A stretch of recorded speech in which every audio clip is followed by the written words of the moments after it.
শরীরকে সুস্থ এবং স্বাভাবিক রাখতে খাদ্য তালিকায় ভিটামিনের গুরুত্বপূর্ণ অবদান রয়েছে। আজকে আমরা জানবো ভিটামিন ডি সম্পর্কে। আচ্ছা বলুন তো, ভিটামিন ডি এর অভাবে কি কি রোগ ঘটতে পারে? ভিটামিন ডি এর অভাবে কিন্তু নানান ধরনের রোগের সমস্যা হতে পারে আপনার শরীরে। যেমন হঠাৎ কি খুব চুল পড়ছে, তাহলে অবশ্যই ভিটামিন ডি এর অভাবেই ঘটছে।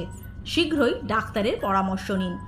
পেশিতে টান ধরছে, ভিটামিন ডি এর অভাবেই কিন্তু এর ঘটনা ঘটতে পারে। আপনি খুবই কম পরিমাণে খান, অথচ দিনকে দিন ওজন বেড়ে যাচ্ছে, অবশ্যই ভিটামিন ডি এর অভাব দেখা দিয়েছে আপনার শরীরে। জয়েন্টে জয়েন্টে পেন, ভিটামিন ডি এর অভাব এরই মূল কারণ। তাই এই ধরনের লক্ষণ দেখলে অবশ্যই ডাক্তারের পরামর্শ নিন এবং ভিটামিন ডি সমৃদ্ধ খাবার খান।